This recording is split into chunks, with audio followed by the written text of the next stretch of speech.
베토벤 피아노 소나타 32번 작품 번호 111 당신은 그 의미를 알까요?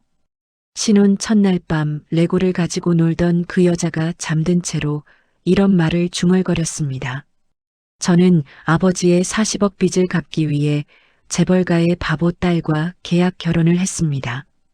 그녀의 방에는 먼지 쌓인 그랜드 피아노와 세계적인 콩쿠르 트로피들이 있었습니다.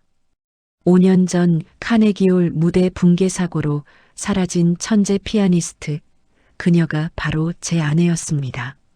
그리고 한 남자가 나타나 협박했습니다. 서연이를 건드리지 마세요. 도대체 5년 전 그날 무대에서는 무슨 일이 있었던 걸까요? 사연을 들으시기 전에 구독과 좋아요로 응원해 주세요. 어디서 듣고 계신지 댓글로 남겨주시면 그곳에 행운이 깃들기를 바랍니다. 안녕하세요. 저는 강민준입니다. 32살이고 중소건축설계사무소에서 일하고 있어요. 아니, 일하고 있었다고 해야 맞겠네요. 지금은 재벌가의 사위가 되었거든요.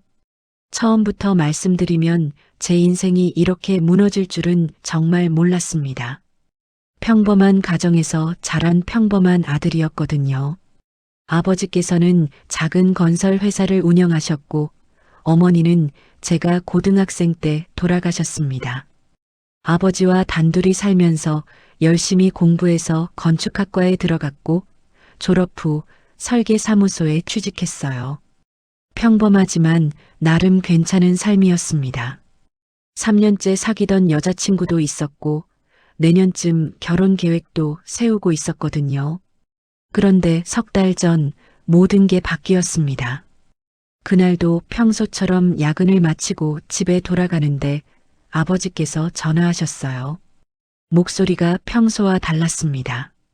무겁고 떨리는 게 느껴졌거든요. 민준아. 네, 아버지. 지금 어디냐? 회사 앞이에요. 왜요? 집으로 바로 와라. 할 얘기가 있다. 심장이 빠르게 뛰기 시작했습니다. 뭔가 좋지 않은 일이 생겼다는 걸 직감적으로 알 수 있었어요. 집에 도착하니 아버지께서 거실 소파에 앉아 계셨습니다. 손에는 여러 장의 서류가 들려 있었고 얼굴이 창백해 보이셨어요. 앉아라. 저는 아버지 앞에 앉았습니다. 무슨 말씀을 하실지 두려웠지만 피할 수는 없었어요. 회사가 망했다. 그 한마디에 제 머릿속이 하얘졌습니다. 아버지께서 평생 키워오신 회사가 망했다니요. 빚이 얼마나 되는지 아느냐? 저는 고개를 저었습니다. 아버지 사업에 대해서는 별로 관여하지 않았거든요. 40억이다. 숨이 막혔습니다. 40억. 제가 평생 일해도 갚을 수 없는 금액이었어요. 집도 담보로 잡혔고 내가 보증선 것들도 많아서 파산 신청을 해야 할 것 같다. 아버지의 목소리가 점점 작아졌습니다. 저는 그저 멍하니 앉아 있을 수밖에 없었어요. 민준아, 아버지가 미안하다. 그날 밤 저는 여자친구에게 전화했습니다. 솔직하게 모든 상황을 말했죠. 결혼은 미뤄야 할 것 같다고, 아니 어쩌면 못할 수도 있다고요. 민준 씨나 이해할 수 없어. 왜 아버지 빚을 내가 책임져야 하는데? 그래도 아버지인데. 그냥 내버려 둘 수는 없잖아. 우리 결혼 자금 모은 거 있잖아. 그거라도 빼내놔. 나중에 압류당할 수도 있어. 그 말을 듣는 순간 저는 깨달았습니다. 이 사람은 제가 생각했던 그런 사람이 아니라는 걸요. 미안하지만 우리 여기까지인 것 같아. 뭐, 지금 나보고 헤어지자는 거야? 나는 아버지를 포기할 수 없어. 그리고 너도 날 포기하는 게 나을 거야. 전화를 끊고 나니 텅 빈 기분이었습니다. 사랑이라고 믿었던 게 이렇게 쉽게 무너질 수 있다니요. 며칠 뒤 집 앞에 검은색 벤츠가 나타났습니다. 차에서 내린 사람은 정장을 입은 중년 남성이었어요. 품격 있는 인상이었습니다. 강민준 씨 계십니까? 아버지께서 황급히 나오셨습니다. 얼굴이 굳어 있으셨어요. 한 회장님, 그분이 바로 한재혁 회장님이셨습니다. 제가 이름만 들어본 그 유명한 재벌가의 수장이셨어요. 실내에서 얘기하죠. 거실로 모셔서 차를 준비해 드렸습니다. 저는 한쪽에 조용히 앉아 두 분의 대화를 들었어요. 강 사장님도 아시겠지만 이 빚을 갚을 방법이 현실적으로 있습니까? 아버지께서는 아무 말씀도 하지 못하셨습니다. 정말 그럴 방법이 없었거든요. 그래서 제안을 하나 드리려고 합니다. 한 회장님의 목소리는 차분했지만 단호했어요. 아드님과 저희 딸이 결혼하시면 모든 빚을 정리해 드리겠습니다. 귀를 의심했습니다. 결혼이라니요? 그것도 처음 보는 사람과요? 물론 강제할 수는 없습니다. 하지만 현실적으로 이것 외에는 다른 방법이 없어 보이는데요. 아버지께서 저를 바라보셨습니다. 그 눈빛에는 미안함과 절망이 동시에 담겨 있었어요. 저는 그 순간 결정했습니다. 하겠습니다. 제 목소리가 생각보다 담담하게 나와서 스스로도 놀랐습니다. 현명한 선택입니다. 우리 딸 서연이는 좀 특별한 아이입니다. 이해해 주시길 바랍니다. 특별하다는 게 무슨 뜻인지 그때는 몰랐습니다. 나중에 알게 되었죠. 결혼식은 한 달 후에 치렀습니다. 작은 예식장에서 조촐하게 했어요. 신부 측에서는 한 회장님 부부와 몇몇 친지분들이, 저희 쪽에서는 아버지와 친척 몇 분만 참석하셨습니다. 신부인 한서연을 처음 본 건 그날이었습니다. 키는 162cm 정도로 작은 편이었고 긴 생머리에 맑은 눈빛을 가진 여자였어요. 웨딩드레스를 입은 모습이 정말 아름다웠습니다. 그런데 뭔가 이상한 느낌이 들었어요. 안녕하세요. 저는 한서연이에요. 오늘부터 오빠의 아내가 되었어요. 29살인데 저를 오빠라고 부르더군요. 말투도 어딘가 어린아이 같았습니다. 안녕하세요. 강민준입니다. 오빠 결혼식 재미있어요. 드레스도 예쁘고요. 정말 순진한 사람이구나 싶었습니다. 아니, 그때는 그렇게 생각했어요. 결혼식이 끝나고 한가의 저택으로 갔습니다. 정말 큰 집이었어요. 제가 살던 곳과는 비교도 안 되는 규모였습니다. 오빠, 이제 우리 방이에요. 서연이 안내해 준 방은 제가 상상했던 것보다 훨씬 컸습니다. 침대, 화장대, 소파까지 모든 것이 고급스러웠어요. 서연이 해맑게 웃었습니다. 정말 아무것도 모르는 것 같았어요. 저녁 식사는 장인어른과 장모님과 함께 했습니다. 긴장된 분위기였지만 서연은 계속 밝게 이야기했어요. 오빠, 이거 맛있어요. 먹어봐요. 서연아, 식사 예절을 지켜라. 한 회장님이 부드럽게 타이르셨지만 서연은 크게 신경 쓰지 않는 것 같았습니다. 식사를 마치고 방으로 돌아왔습니다. 서연은 침대에 앉아 인형을 만지작거리고 있었어요. 오빠, 오늘 정말 신기한 날이에요. 결혼도 하고 오빠도 생기고요. 서연 씨, 피곤하지 않아요? 이제 씻고 쉬어요. 네, 그럴게요. 서연이 욕실로 들어갔습니다. 저는 소파에 앉아 오늘 하루를 정리했어요. 이게 정말 내 인생인가?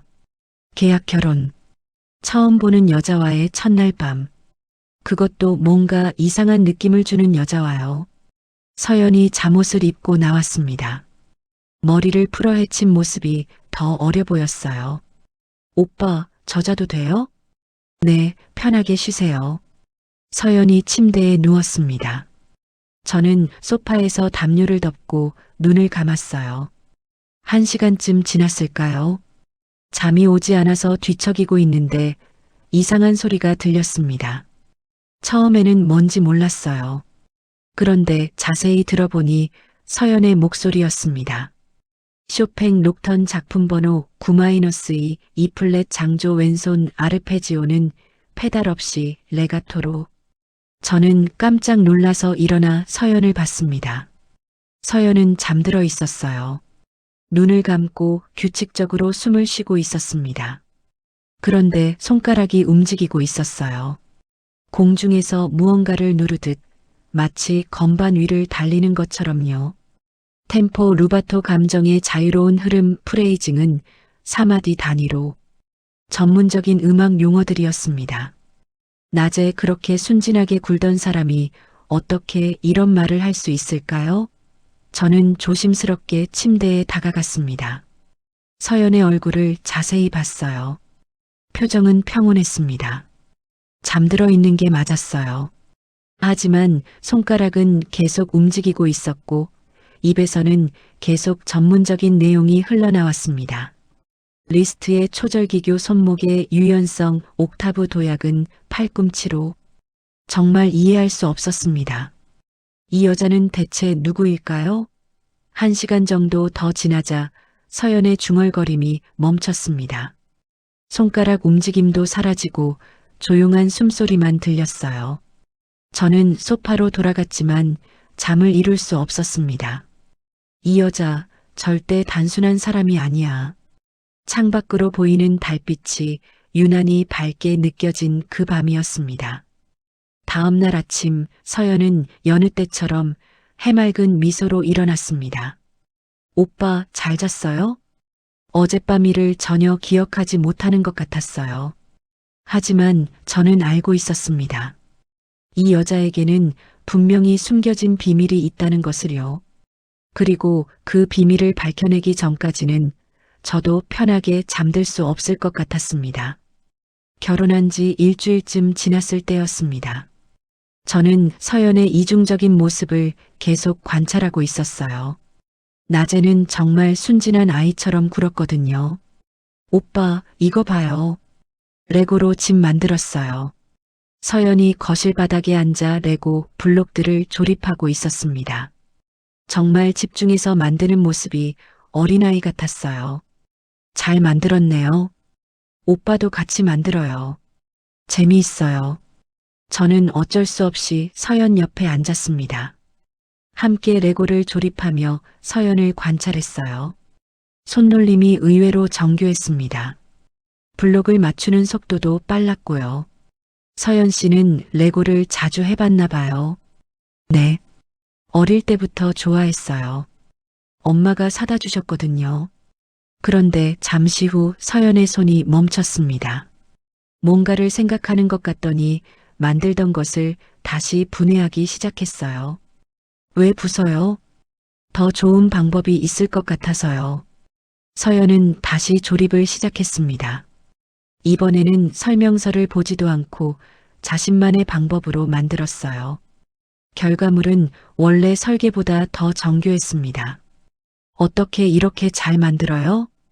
그냥 머릿속에 그림이 떠올라요. 그 말이 묘하게 걸렸습니다. 단순히 취미 수준을 넘어선 것 같았거든요.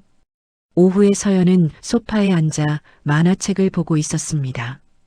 깔깔거리며 웃는 모습이 정말 순수해 보였어요. 오빠, 이거 재미있어요. 같이 봐요. 저는 괜찮아요. 에이, 같이 보면 더 재미있는데. 서연이 제 옆으로 바짝 붙어 앉았습니다. 만화책을 펼쳐 보여주며 설명하기 시작했어요. 여기 이 캐릭터가 진짜 웃겨요. 맨날 실수만 하거든요. 정말 아무 의심 없이 즐거워하는 모습이었습니다. 하지만 저는 알고 있었어요. 밤이 되면 이 사람은 완전히 달라진다는 걸요. 저녁 식사는 장모님께서 준비해 주셨습니다. 식탁에 앉아 함께 식사를 하는데 장모님께서 저를 유심히 바라보셨어요. 민준 씨, 서연이랑 지내는 거 어때요? 네, 괜찮습니다. 우리 서연이가 좀 특별하잖아요. 불편한 건 없고요? 아니요. 서연 씨가 정말 착해서 편하게 지내고 있어요. 장모님이 안도하는 표정을 지으셨습니다. 그런데 그 눈빛 속에 뭔가 걱정스러운 게 숨어 있는 것 같았어요. 혹시 서연이가 밤에 이상한 행동하지는 않나요? 저는 잠시 망설였습니다. 서연의 잠꼬대에 대해 말해야 할까요? 가끔 잠꼬대를 해요. 어떤 내용인지 들으셨어요? 잘 안 들려요. 거짓말이었습니다. 하지만 뭔가 말하면 안 될 것 같은 느낌이 들었거든요. 그럼 다행이네요. 앞으로도 그냥 무시하세요. 별 의미 없는 얘기들이니까요. 장모님의 말투에는 단호함이 담겨 있었습니다. 더 이상 이 얘기를 하고 싶지 않다는 느낌이었어요. 그날 밤도 서연은 잠꼬대를 했습니다. 이번에는 더 구체적인 내용이었어요. 리스트의 초절기교 연습곡 4번 마주르카 리듬의 변형 왼손 트릴 은 6도 간격으로 손가락이 공중에서 격렬하게 움직이고 있었습니다. 마치 실제로 건반을 누르고 있는 것처럼요. 빠른 템포의 곡을 연주하는 듯 했어요. 라흐마니노프 프렐류드 아프 24마음의 두께 페달 체인지는 반박자마다 전문가 수준의 음악 이론이었습니다. 저는 더 이상 참을 수 없었어요. 이 여자가 대체 누구인지 알아내야 했습니다. 다음 날 오후 서연이 정원에서 놀고 있는 동안 저는 그녀의 방을 둘러볼 기회를 얻었습니다. 문을 조심스럽게 열고 들어갔어요. 방 안은 정말 깔끔했습니다. 어린아이 방 같았어요. 인형들, 색연필, 그림책 같은 것들이 있었습니다. 하지만 제 시선을 사로잡은 건 방 한쪽 구석에 천으로 덮여 있는 큰 물체였어요. 저는 천을 걷어냈습니다. 그 아래에는 그랜드 피아노가 있었습니다. 먼지가 두껍게 쌓여 있었어요. 오랫동안 손도 대지 않은 것 같았습니다. 건반 뚜껑을 열어보니 건반은 깨끗했습니다. 누군가 정기적으로 관리하고 있다는 뜻이었어요. 저는 피아노 위를 살펴봤습니다. 악보들이 쌓여 있었는데 모두 고난도 곡들이었어요. 쇼팽, 리스트, 라흐마니노프 서연이 밤마다 중얼거리던 그 이름들이었습니다. 선반 위에는 트로피들이 놓여 있었습니다. 저는 하나하나 살펴봤어요. 제1회 국제 청소년 피아노 콩쿠르 대상 한서연, 쇼팽 국제 콩쿠르 우승 한서연, 차이콥스키 콩쿠르 금메달 한서연. 모두 서연의 이름이 새겨져 있었습니다. 그것도 세계적인 콩쿠르들이었어요. 저는 손이 떨리기 시작했습니다. 서랍을 열어보니 사진첩이 있었습니다. 첫 페이지를 넘기자 어린 시절 서연의 모습이 나왔어요. 피아노 앞에 앉아 있는 모습이었습니다. 표정이 정말 진지했어요. 몇 장 더 넘기니 무대에서 연주하는 서연의 사진들이 나왔습니다. 화려한 드레스를 입고 그랜드 피아노 앞에 앉아 있었어요. 관객들이 가득 찬 콘서트홀이 보였습니다. 그리고 마지막 페이지에서 충격적인 사진을 발견했습니다. 카네기홀 간판 앞에서 찍은 사진이었어요. 서연이 환하게 웃고 있었는데 옆에는 30대 초반으로 보이는 남자가 서 있었습니다. 사진 뒤에 글씨가 적혀 있었어요. 카네기홀 데뷔 무대 준혁 오빠와 함께 2020년 5월 15일. 오빠 뭐 하세요? 갑자기 서연의 목소리가 들렸습니다. 저는 깜짝 놀라서 사진첩을 떨어뜨렸어요. 아, 서연 씨. 저는 오빠가 제 방에 왜 들어왔어요? 서연의 표정이 평소와 달랐습니다. 조금 당황한 것 같았어요. 미안해요. 그냥 궁금해서. 피아노 봤어요? 네. 서연이 피아노를 바라봤습니다. 그 눈빛에 뭔가 복잡한 감정이 스쳐 지나갔어요. 저 옛날에 피아노 쳤어요. 엄마가 시켜서요. 잘 쳤나 봐요. 트로피가 많던데요. 기억 안 나요. 오래됐어요. 서연이 고개를 저었습니다. 정말 기억하지 못하는 것 같았어요. 아니면 기억하고 싶지 않은 걸까요? 이제 나가요. 저녁 먹어야 해요. 서연이 제 손을 잡고 방에서 나왔습니다. 하지만 저는 확신했어요. 서연은 과거의 피아니스트였다는 걸요. 그날 밤 저는 휴대폰으로 검색을 시작했습니다. 한서연 피아니스트, 카네기홀, 여러 키워드를 입력해 봤어요. 그리고 놀라운 기사를 발견했습니다. 천재 피아니스트 연화 이후엔 카네기홀 무대 붕괴 사고 후 은둔. 기사를 클릭해서 읽어 내려갔습니다. 5년 전 카네기홀에서 한서연의 데뷔 무대가 열렸다고 했어요. 그런데 공연 중 무대 일부가 붕괴되는 사고가 발생했고 서연은 그 이후 대중 앞에 나타나지 않았다고 했습니다.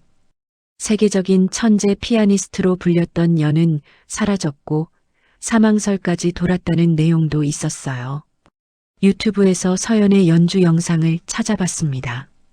있었어요. 사고 전에 녹화된 영상이었습니다. 화면 속 서연은 완전히 달랐습니다. 눈빛이 날카롭고 집중되어 있었어요. 손가락이 건반 위를 춤추듯 움직였고 음악이 흘러나왔습니다. 정말 아름다운 연주였습니다. 댓글들도 감탄으로 가득했어요. 세계 최고의 피아니스트, 이렇게 어린 나이에 이런 연주를, 천재다, 다시 무대에 서주길. 저는 영상을 보며 소름이 돋았습니다.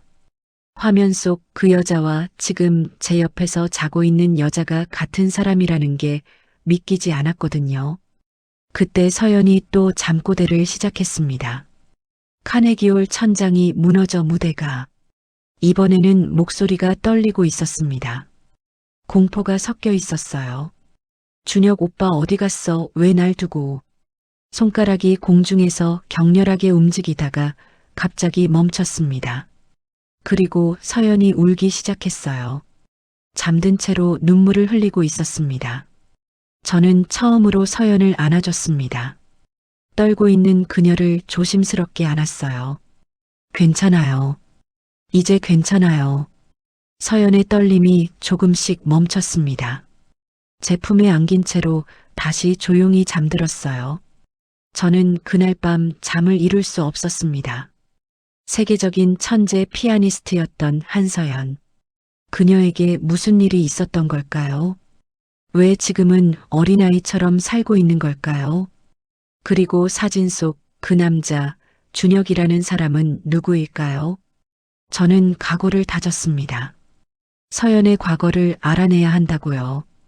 그녀가 왜 이렇게 되었는지, 어떻게 하면 다시 원래 모습으로 돌아갈 수 있는지 말이에요. 창밖으로 동이 트기 시작했습니다. 서연은 제 품에서 평온하게 자고 있었어요. 아침이 되면 또다시 어린아이 같은 모습으로 돌아갈 것입니다. 하지만 저는 이제 알고 있었습니다. 이 여자의 진짜 모습을요.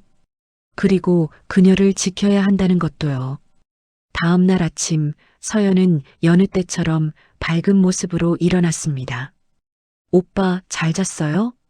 어젯밤 울면서 악몽을 꾼 일을 전혀 기억하지 못하는 것 같았어요. 네, 잘 잤어요. 오늘 날씨 좋아요. 정원에서 놀아요. 서연이 창밖을 보며 환하게 웃었습니다. 정말 순수한 모습이었어요. 하지만 저는 이제 알고 있었습니다. 그 미소 뒤에 숨겨진 상처를요. 아침 식사 후 저는 장모님께 조심스럽게 물어봤습니다. 어머님, 서연 씨가 예전에 피아노를 전문적으로 배웠나요? 장모님의 표정이 순간 굳어졌습니다. 왜 그런 걸 물어보죠? 방에 피아노가 있길래요. 그리고 트로피들도 봤습니다. 그건 오래된 일이에요. 이제 중요하지 않아요. 하지만 서연 씨가 밤에 계속 음악 얘기를 하는데, 민준 씨, 장모님이 저를 날카롭게 바라보셨습니다. 그런 건 신경 쓰지 마세요. 과거는 과거일 뿐이에요. 하지만 서연이를 자극하지 마세요. 절대로요. 알겠어요? 장모님의 목소리에 경고가 담겨 있었습니다. 더 이상 물어볼 수 없는 분위기였어요. 오후에 저는 회사에 잠깐 들렀습니다. 결혼 후 첫 출근이었어요. 동료들이 축하해 주었지만 저는 계속 서연 생각만 났습니다. 업무를 보다가 인터넷으로 다시 서연에 대해 검색했어요. 더 자세한 정보를 찾고 싶었습니다. 그리고 5년 전 사고에 대한 상세 기사를 발견했습니다. 카네기홀 무대 붕괴 사고, 천재 피아니스트 한서연 부상, 심리적 충격으로 연주 중단. 기사를 읽어 내려가며 저는 충격을 받았습니다. 사고 당시 무대 일부가 붕괴되면서 서연은 무대 위에서 크게 다쳤다고 했어요. 신체적 부상보다 심리적 트라우마가 더 심각했고 그 이후 서연은 피아노 앞에 앉지도 못하게 되었다고 했습니다. 더 놀라운 건 다음 내용이었어요. 당시 매니저였던 이준혁 씨는 사고 직후 현장을 이탈했으며 이에 대한 논란이 일었다. 한서연과 약혼 관계였던 것으로 알려진 이준혁 씨는 이후 다른 피아니스트의 매니저로 활동 중이다. 사진 속 그 남자, 준혁이 서연의 약혼자였다니요. 그리고 사고 당시 서연을 두고 도망쳤다는 것이었습니다. 저는 분노가 치밀어 올랐습니다. 어떻게 약혼자를 두고 도망칠 수 있을까요? 집으로 돌아가는 길에 저는 고민했습니다. 서연에게 이 사실을 어떻게 말해야 할까요? 아니, 말해야 하는 걸까요? 집에 도착하니 서연이 거실에서 TV를 보고 있었습니다. 만화를 보며 깔깔 웃고 있었어요. 오빠 왔어요? 응. 뭐 보고 있어요? 만화요. 재미있어요. 오빠도 같이 봐요. 저는 서연 옆에 앉았습니다. 그런데 TV 화면이 바뀌면서 음악 프로그램이 나왔어요.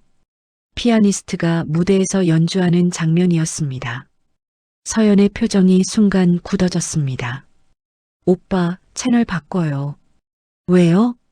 그냥 싫어요. 서연의 손이 떨리기 시작했습니다. 화면 속 그랜드 피아노를 보며 숨을 헐떡이기 시작했어요. 서연 씨, 괜찮아요? 저는 서둘러 채널을 바꿨습니다. 하지만 서연은 이미 패닉 상태였어요.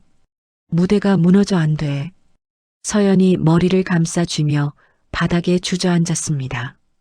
몸을 심하게 떨고 있었어요. 서연 씨, 저는 서연을 안아줬습니다. 하지만 서연은 계속 중얼거렸어요.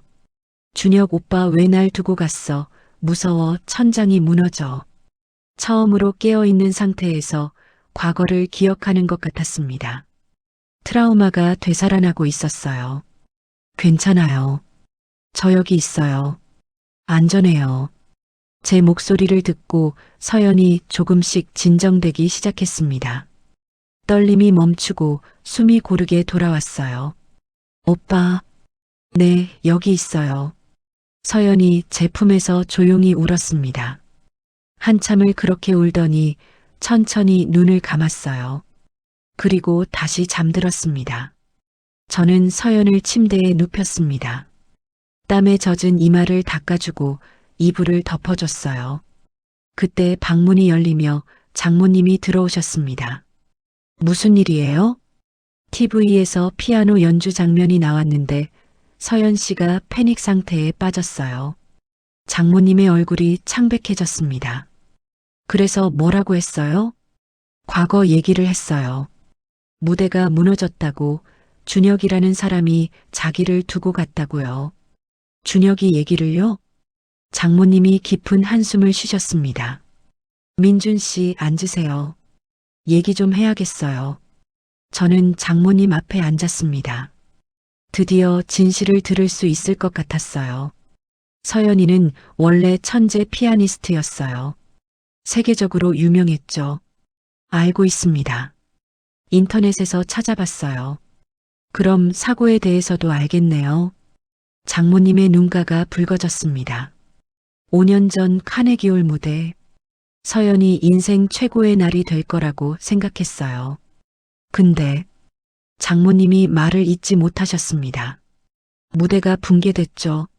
서연이는 그 충격으로 해리성 정체성 장애가 생겼어요. 해리성 정체성 장애요? 심한 트라우마로 인해 자신을 보호하기 위해 다른 인격을 만드는 거예요. 서연이 경우는 어린아이로 퇴행했어요.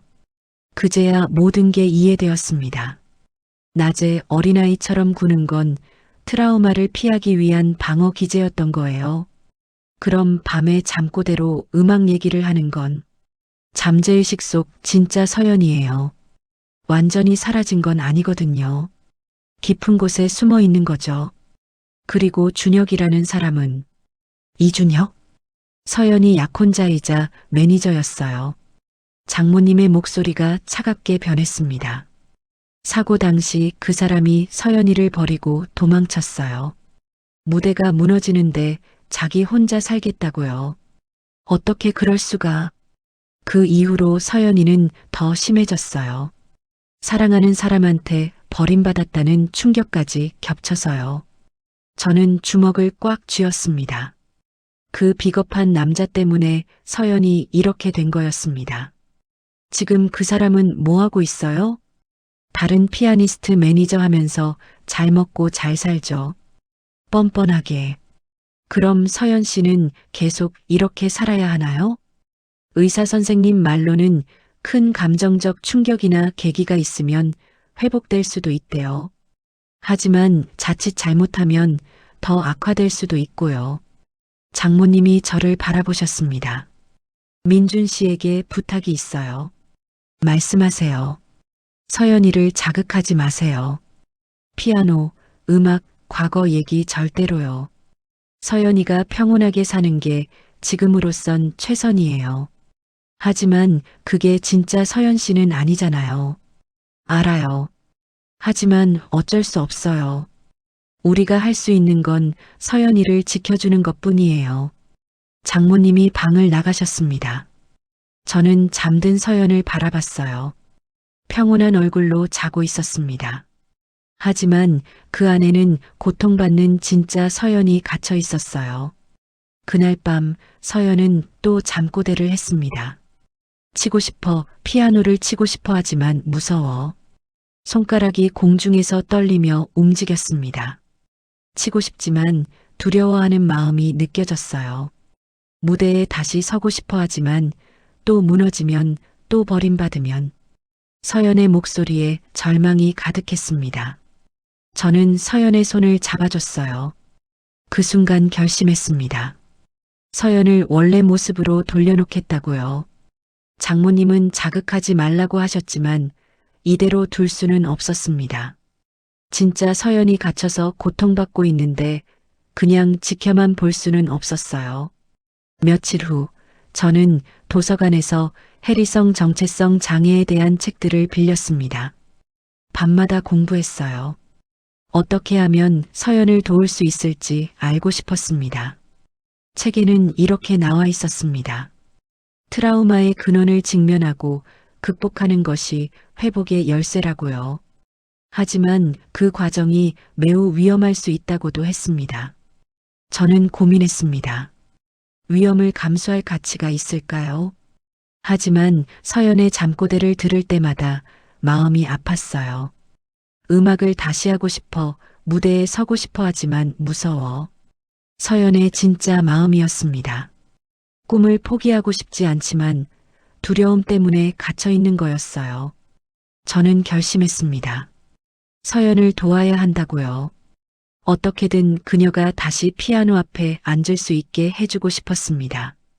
하지만 어떻게 시작해야 할지 막막했습니다. 자칫 잘못하면 서연에게 더 큰 상처를 줄 수도 있었으니까요. 그때 휴대폰으로 서연의 옛 연주 영상을 보고 있는데 서연이 깨어났습니다. 오빠, 뭐 보고 있어요? 저는 깜짝 놀라서 휴대폰을 숨기려 했습니다. 하지만 서연이 이미 화면을 봤어요. 화면 속에는 젊은 시절의 서연이 피아노를 연주하고 있었습니다. 서연의 얼굴이 하얘졌습니다. 저건 서연 씨, 저예요. 저 사람이 저예요. 서연이 화면을 가만히 바라봤습니다. 손이 떨리기 시작했어요. 오빠, 저 사람이 정말 저예요? 네. 서연의 눈에 눈물이 고였습니다. 저렇게 피아노를 쳤구나. 그리고 서연이 고개를 떨어뜨리며 울기 시작했습니다. 왜 기억이 안 나죠? 왜 저렇게 할 수 없는 거죠? 저는 서연을 안아줬습니다. 처음으로 서연이 자신의 과거를 직면하는 순간이었어요. 괜찮아요. 다시 할 수 있어요. 정말요? 네. 제가 도와드릴게요. 서연이 제 품에서 조용히 울었습니다. 그리고 천천히 잠들었어요. 저는 각오를 다졌습니다. 이제 돌아갈 수 없었습니다. 서연을 원래 모습으로 돌려놓을 때까지 저는 포기하지 않을 거예요. 창밖으로 비가 내리기 시작했습니다. 하지만 저는 희망을 느꼈어요. 서연이 조금씩 깨어나고 있다는 걸 알 수 있었으니까요. 다음 날 아침 저는 한 회장님께 전화를 받았습니다. 민준 씨, 오늘 오후에 서연이 주치의 선생님이 집에 오십니다. 같이 얘기 좀 나눠보시죠. 네, 알겠습니다. 오후 2시쯤 40대 중반으로 보이는 남자 의사가 집에 도착했습니다. 정신과 전문의 박준석 선생님이셨어요. 안녕하세요. 강민준입니다. 네, 박준석입니다. 서연 씨 남편분이시죠? 저희는 서재로 들어가 앉았습니다. 박 선생님이 서류 가방에서 파일을 꺼내셨어요. 한 회장님께서 민준 씨에게 서연 씨 상태를 자세히 설명해 드리라고 하셨습니다. 네, 부탁드립니다. 서연 씨는 해리성 정체성 장애를 앓고 있습니다. 5년 전 카네기홀 사고의 후유증이죠. 박 선생님이 파일을 펼쳐 보여주셨습니다. 서연의 치료 기록이 빼곡하게 적혀 있었어요. 낮 시간에 서연 씨는 트라우마를 회피하기 위해 어린아이로 퇴행한 상태입니다. 일종의 방어 기제죠. 그럼 밤에 잠꼬대로 음악 얘기를 하는 건요? 그건 억압된 진짜 서연 씨가 무의식 중에 표출되는 겁니다. 완전히 사라진 게 아니라 깊은 곳에 숨어 있는 거예요. 박 선생님이 차를 한 모금 마시고 말을 이었습니다. 사실 이런 경우는 드뭅니다. 대부분 다중인격처럼 완전히 분리되는데 서연 씨는 하나의 인격이 다른 하나를 억누르고 있는 형태거든요. 그럼 회복 가능성은요? 있습니다. 하지만 매우 조심스러워야 해요. 박 선생님의 표정이 진지해졌습니다. 트라우마의 근원을 직면하고 극복하면 회복될 수 있습니다. 하지만 그 과정이 서연 씨에게 너무 큰 충격이 되면 오히려 더 심각한 상태로 악화될 수 있어요. 어느 정도면 위험한가요? 최악의 경우 자해나 자살 시도까지 갈 수 있습니다. 그래서 가족분들이 자극하지 말라고 하시는 거예요. 저는 깊은 한숨을 쉬었습니다.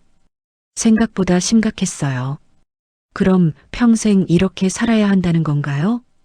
꼭 그런 건 아닙니다. 서연 씨가 스스로 준비됐을 때 안전한 환경에서 천천히 과거를 마주하게 하면 회복 가능성이 높아요. 스스로 준비된다는 게 무슨 뜻이죠? 진짜 서연 씨가 다시 나오고 싶어 할 때죠. 지금은 너무 두려워서 숨어 있지만 언젠가는 나올 준비를 할 겁니다. 박 선생님이 저를 바라보셨습니다. 민준 씨, 혹시 최근에 서연 씨한테 특이한 반응이 있었나요? 저는 어젯밤 일을 말씀드렸습니다. 서연이 자신의 과거 연주 영상을 보고 울었던 것을요. 박 선생님이 놀란 표정을 지으셨습니다. 그건 아주 중요한 신호입니다. 서연 씨가 조금씩 자신의 과거를 받아들일 준비를 하고 있다는 뜻이에요. 그럼 어떻게 해야 하죠?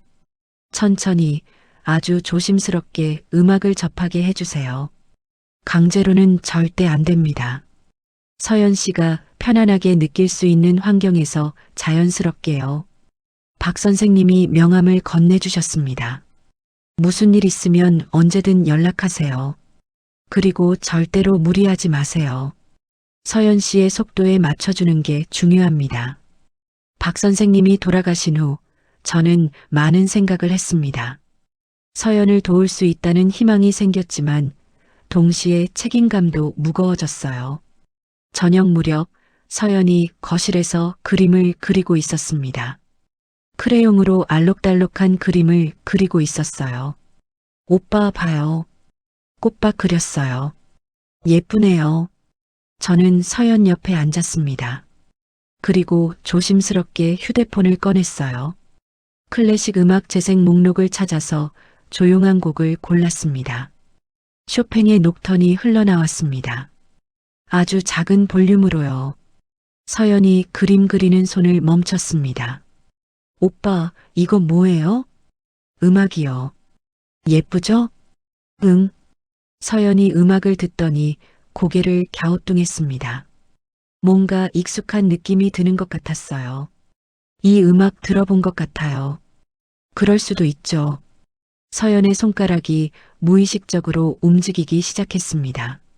크레용을 든 채로 공중에서 리듬을 타듯 움직였어요. 마치 건반을 누르는 것처럼요. 저는 숨을 죽이고 지켜봤습니다. 박 선생님 말씀이 맞았어요. 음악이 서연을 깨우고 있었습니다. 오빠 가슴이 이상해요. 어떻게요? 따뜻한데 슬프기도 하고 뭔가 그리운 것 같아요. 서연이 자신의 가슴을 만졌습니다. 눈에 눈물이 맺히기 시작했어요. 괜찮아요. 좋은 감정이에요. 정말요? 네. 음악이 끝나고 서연은 다시 그림을 그리기 시작했습니다. 하지만 이번에는 무언가 달랐어요. 그림이 더 세밀해지고 아름다워졌습니다. 저는 희망을 느꼈습니다. 천천히 아주 조심스럽게 서연을 음악에 노출시키면 회복할 수 있을 것 같았어요. 며칠 후 저는 매일 조금씩 서연에게 음악을 들려주기 시작했습니다. 처음에는 조용한 곡들로요. 서연은 점점 편안하게 받아들였어요. 오빠, 오늘도 그 예쁜 음악 들려줘요. 어떤 거요? 지난번에 들었던 거요. 달빛 같은 거요. 서연이 드뷔시의 달빛을 기억하고 있었습니다. 곡 제목은 몰라도 느낌을 기억하는 거였어요. 저는 곡을 틀어줬습니다. 서연이 눈을 감고 음악에 빠져들었어요. 손가락이 자연스럽게 움직이고 있었습니다. 서연 씨, 혹시 피아노 쳐볼래요? 그 순간 서연의 눈이 떠졌습니다. 표정이 굳어졌어요. 싫어요. 왜요? 무서워요. 피아노는 무서워요. 서연이 몸을 떨기 시작했습니다. 너무 빨리 밀어붙인 것 같았어요. 괜찮아요. 안 쳐도 돼요. 그냥 듣기만 해요. 정말요? 네. 서연이 안심하며 다시 음악을 들었습니다. 저는 너무 급하게 굴면 안 된다는 걸 깨달았어요. 그날 밤 현관벨이 울렸습니다. 밤 10시가 넘은 시각이었어요. 누가 이 시간에 올까요? 문을 열자 낯선 남자가 서 있었습니다. 30대 초반으로 보이는 정장을 입은 남자였어요. 누구세요? 안녕하세요. 이준혁이라고 합니다. 서연이를 만나러 왔는데요. 사진에서 봤던 그 남자였습니다. 서연을 배신한 그 남자요. 이 시간에 무슨 일이세요? 서연이 남편분이시죠? 잠깐 얘기 좀 할 수 있을까요? 저는 준혁을 거실로 들였습니다. 하지만 경계심을 늦추지 않았어요. 서연이 어떻게 지내나요? 왜 궁금하신데요? 저도 한때 서연이를 사랑했던 사람이니까요. 사랑했다는 말에 화가 치밀었습니다. 사랑하는 사람을 위험한 순간에 버리고 도망친 사람이 무슨 자격으로요? 사고 때 도망치셨다고 들었는데요. 준혁의 표정이 일순간 굳어졌습니다. 그건 오해예요. 저도 패닉 상태였고 변명은 됐고요. 무슨 일로 오셨어요? 준혁이 잠시 망설이더니 입을 열었습니다. 서연이 상태가 어떤지 궁금해서요. 혹시 회복하고 있나요? 왜 그게 궁금하신데요? 그냥 걱정돼서요. 하지만 준혁의 눈빛은 걱정이 아니었습니다. 불안해 보였어요. 뭔가 두려워하는 느낌이었습니다. 서연 씨는 잘 지내고 있습니다. 그것만 아시면 될 것 같네요. 혹시 피아노는 다시 치나요? 왜 그걸 물어보시죠? 아니, 그냥. 준혁이 말끝을 흐렸습니다. 뭔가 숨기고 있는 게 분명했어요. 서연 씨를 만나고 싶으시면 안 될 것 같습니다. 왜요? 저도 서연이한테 할 말이 있는데, 서연 씨가 당신을 보면 트라우마가 재발할 수 있어요. 돌아가세요. 저는 단호하게 말했습니다. 준혁이 불편한 표정을 지었어요. 강민준 씨, 제 충고를 하나 드리자면요. 뭔데요? 서연이를 자극하지 마세요. 피아노나 음악 같은 거 말이에요. 왜 그래야 하는데요? 서연이를 위해서요. 그 아이는 이제 그런 삶이 맞지 않아요. 준혁의 목소리에 뭔가 강압적인 느낌이 담겨 있었습니다. 그건 제가 판단할 문제입니다. 하지만 서연이가 다시 음악을 한다면 좋지 않은 일이 생길 수도 있어요. 무슨 뜻이에요? 그냥 충고해요. 명심하세요. 준혁이 일어나 나갔습니다. 현관문이 닫히는 소리가 들렸어요. 저는 불편한 기분이 들었습니다. 준혁의 말투, 표정, 모든 게 이상했어요. 마치 서연이 회복되는 걸 원하지 않는 것 같았습니다. 왜 그럴까요? 무엇을 두려워하는 걸까요? 그날 밤 서연은 또 잠꼬대를 했습니다. 준혁 오빠가 거짓말했어.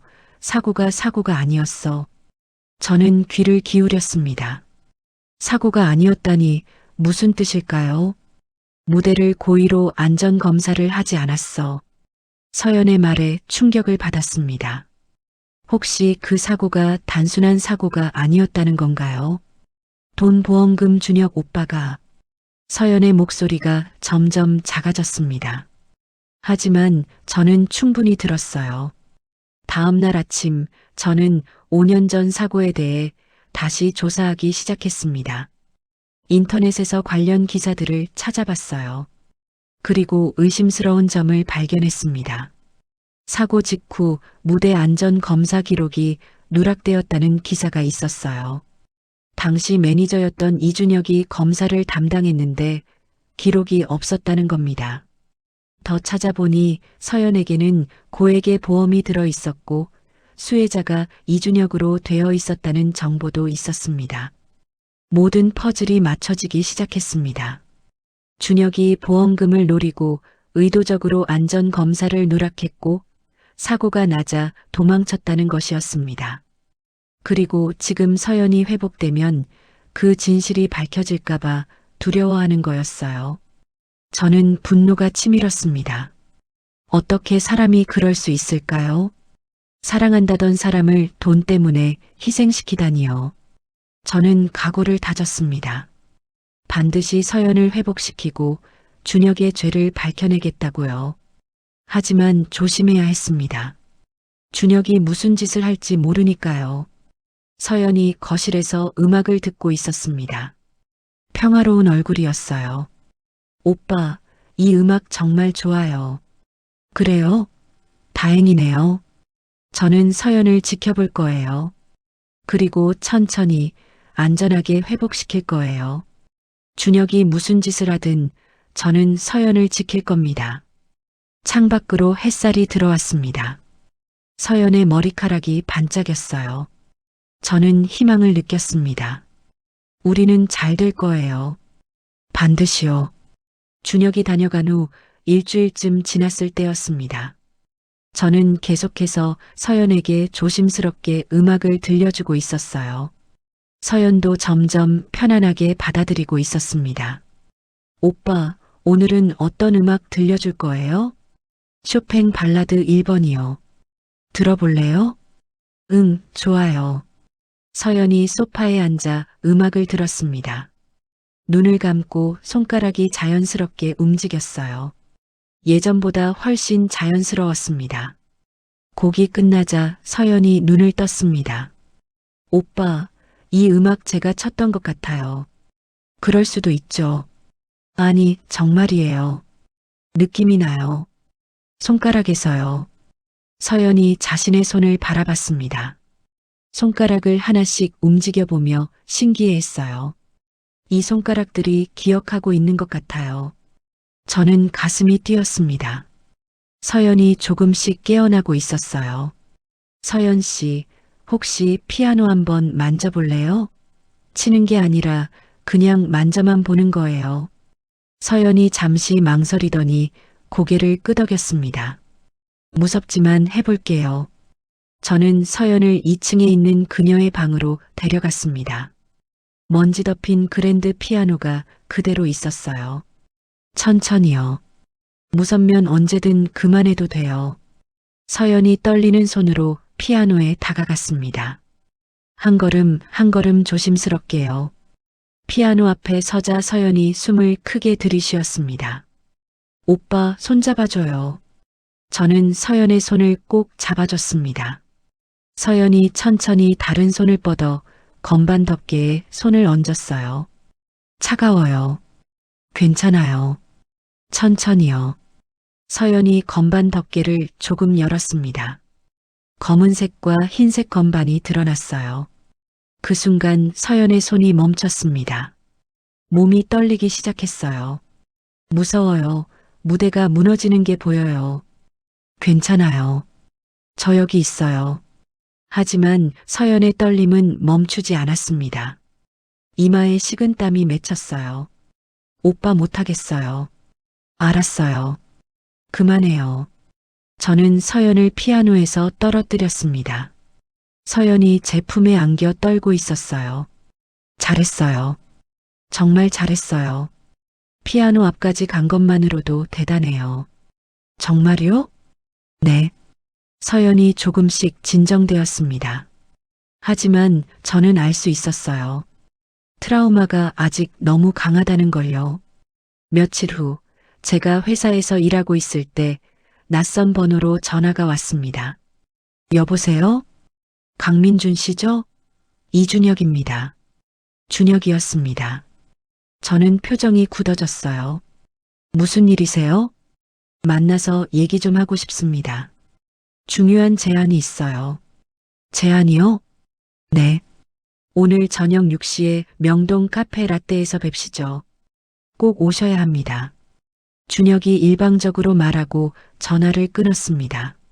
저는 불편한 느낌이 들었지만 그가 무슨 말을 하려는지 궁금했어요. 저녁 6시 약속 장소에 도착하니 준혁이 이미 와 있었습니다. 정장을 입고 여유로운 표정으로 앉아 있었어요. 오셨네요. 앉으세요. 저는 준혁 맞은편에 앉았습니다. 경계심을 늦추지 않았어요. 무슨 제안이신지 들어보죠. 준혁이 봉투 하나를 꺼내 제 앞에 놓았습니다. 이게 뭔데요? 수표요. 10억입니다. 저는 깜짝 놀랐습니다. 10억이라니요. 왜 이걸 주시는데요? 간단합니다. 서연이를 자극하지 마세요. 음악도 피아노도 과거 얘기도요. 만약 거절하면요? 준혁의 표정이 차갑게 변했습니다. 강민준 씨, 당신도 계약 결혼 아닙니까? 빚 때문에 서연이와 결혼한 거잖아요. 그럼 돈이 목적이죠. 처음엔 그랬을지 몰라도 지금은 아닙니다. 그래요? 하지만 10억이면 아버지 빚 완전히 갚고도 남을 텐데요. 그리고 이혼하셔도 됩니다. 자유로워지는 거죠. 저는 주먹을 꽉 쥐었습니다. 이 사람은 정말 모든 걸 돈으로만 생각하는 것 같았어요. 거절하겠습니다. 왜요? 당신한테 나쁜 제안이 아닌데요. 서연 씨는 회복되어야 합니다. 그게 맞는 일이에요. 준혁이 비웃듯 웃었습니다. 회복되면 뭐가 좋은데요? 그 아이는 이제 피아니스트로 못 살아요. 트라우마가 너무 깊거든요. 그건 당신이 판단할 일이 아닙니다. 강민준 씨, 당신은 서연이에 대해 아무것도 몰라요. 그 아이가 얼마나 약한지, 얼마나 쉽게 무너지는지요. 준혁의 목소리에 경멸이 담겨 있었습니다. 5년 전에도 그랬어요. 조금만 압박을 줘도 금방 울고 무대 공포증에 시달리고요. 그런 아이가 무슨 세계적인 피아니스트예요. 당신이 압박을 줬다고요? 당연하죠. 매니저니까요. 실력을 끌어내려면 압박이 필요하거든요. 저는 소름이 돋았습니다. 이 사람은 정말 최악이었어요. 그리고 사고도 당신이 의도한 거죠? 준혁의 표정이 일순간 굳어졌습니다. 무슨 소리예요? 안전검사를 의도적으로 누락했죠. 보험금을 노리고요. 증거라도 있어요? 서연 씨가 기억하고 있어요. 잠재의식 속에요. 준혁이 불편한 표정을 지었습니다. 제 말이 맞다는 걸 인정하는 것 같았어요. 그래서요? 그게 5년 전 일인데 지금 와서 누가 믿어주겠어요? 서연 씨가 회복되면 증언할 수 있어요. 그래서 회복되면 안 되는 거예요. 준혁이 드디어 본심을 드러냈습니다. 눈빛이 차갑게 변했어요. 강민준 씨, 마지막으로 경고합니다. 서연이를 건드리지 마세요. 안 그러면 뭐요? 후회하실 겁니다. 준혁이 일어나 나갔습니다. 탁자 위에 수표 봉투만 남았어요. 저는 봉투를 집어 찢어버렸습니다. 절대로 준혁의 말을 들을 수 없었어요. 집으로 돌아오는 길에 불안한 느낌이 들었습니다. 준혁이 무슨 짓을 할까요? 집에 도착하니 서연이 거실에서 TV를 보고 있었습니다. 오빠 늦었어요? 응, 일이 좀 있었어요. 배고파요. 밥 먹어요. 저희는 함께 저녁을 먹었습니다. 서연은 평소처럼 밝았어요. 하지만 저는 계속 불안했습니다. 다음 날 오후 저는 잠깐 마트에 다녀왔습니다. 30분 정도 집을 비웠어요. 돌아와서 현관문을 열었을 때 이상한 느낌이 들었습니다. 집안이 너무 조용했어요. 서연 씨? 대답이 없었습니다. 거실로 가니 TV가 켜져 있었는데 서연은 보이지 않았어요. 서연 씨, 저는 급하게 집안을 찾아다녔습니다. 그리고 2층 서연의 방에서 소리가 들렸어요. 방문을 열었을 때 제가 본 광경에 충격을 받았습니다. 서연이 피아노 앞에 앉아 있었습니다. 하지만 연주하는 게 아니었어요. 노트북이 피아노 위에 놓여 있었고 화면에서는 5년 전 사고 영상이 재생되고 있었습니다. 무대가 무너지는 장면, 비명소리, 혼란스러운 상황이 생생하게 나오고 있었어요. 그리고 준혁이 서연 옆에 서 있었습니다. 서연아, 잘 봐. 이게 내 과거야. 준혁? 저는 달려가 노트북을 닫았습니다. 하지만 이미 늦었어요. 서연이 바닥에 주저앉아 머리를 감싸 쥐고 있었습니다. 온몸을 떨며 비명을 지르고 있었어요. 무대가 무너져 안 돼, 안 돼. 서연 씨, 저는 서연을 안으려 했지만 서연이 저를 밀어냈습니다. 닥쳐. 다 거짓말이야. 다들 날 속여. 서연의 목소리가 달랐습니다. 어린아이 같은 톤이 아니었어요. 또렷하고 강했습니다. 당신이 날 버렸잖아. 준혁, 당신이 날 두고 도망쳤잖아. 서연이 준혁을 노려보며 소리쳤습니다. 눈빛이 완전히 달라져 있었어요. 진짜 서연이 깨어난 거였습니다. 그날 당신이 안전검사를 안 했잖아. 일부러 보험금 때문에. 서연아, 진정해. 진정하라고? 내가 5년 동안 어떻게 살았는데 당신 때문에. 서연이 준혁에게 달려들었습니다. 저는 서둘러 서연을 붙잡았어요. 서연 씨, 진정해요. 놔줘요. 저 사람을 죽여야 해. 서연이 격렬하게 저항했습니다. 힘이 굉장히 셌어요. 준혁이 뒤로 물러서며 말했습니다. 봐요, 강민준 씨. 이게 진짜 서연이에요. 미친 여자죠. 당신이 미치게 만든 거잖아. 저는 준혁에게 소리쳤습니다. 하지만 준혁은 비웃으며 방을 나갔어요. 후회하실 거라고 했죠. 이제부터가 시작입니다. 준혁이 사라지고 저는 서연을 붙잡고 있었습니다. 서연은 계속 울부짖고 있었어요. 왜 이렇게 됐어? 나는 그냥 피아노를 치고 싶었을 뿐인데. 괜찮아요. 이제 괜찮아요. 괜찮지 않아. 아무것도 괜찮지 않아. 서연이 제 품에서 울기 시작했습니다. 하지만 이번에는 어린아이의 울음이 아니었어요. 깊은 절망과 분노가 담긴 울음이었습니다. 한참을 울던 서연이 갑자기 조용해졌습니다. 그리고 눈을 감더니 축 늘어졌어요. 서연 씨? 서연 씨. 저는 패닉 상태가 되었습니다. 급하게 119에 전화했어요. 여보세요. 사람이 쓰러졌어요. 구급차가 도착하고 서연을 병원으로 옮겼습니다. 저는 구급차 안에서 서연의 손을 꼭 잡고 있었어요. 제발 괜찮아야 해요.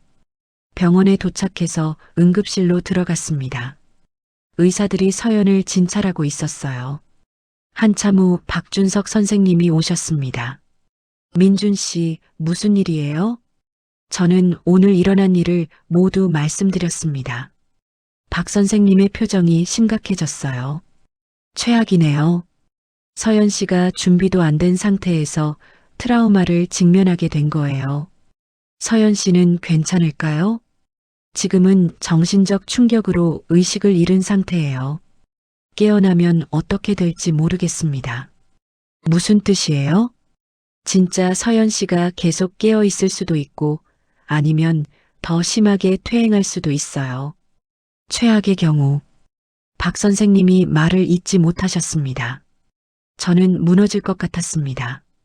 제가 서연을 지키지 못했어요. 준혁의 경고를 무시한 제 잘못이었습니다. 밤이 깊어졌습니다. 서연은 여전히 깨어나지 않았어요. 저는 서연의 병실 밖 복도에 앉아 있었습니다. 머리를 감싸쥐고 자책하고 있었어요. 그때 한 회장님과 장모님이 오셨습니다. 민준 씨, 무슨 일이에요? 저는 모든 걸 말씀드렸습니다. 준혁이 집에 침입해서 서연에게 사고 영상을 보여준 것, 서연이 패닉 상태에 빠진 것, 모든 것을요. 한 회장님의 얼굴이 분노로 일그러졌습니다. 이준혁 그 자식을 절대 용서 못해. 죄송합니다.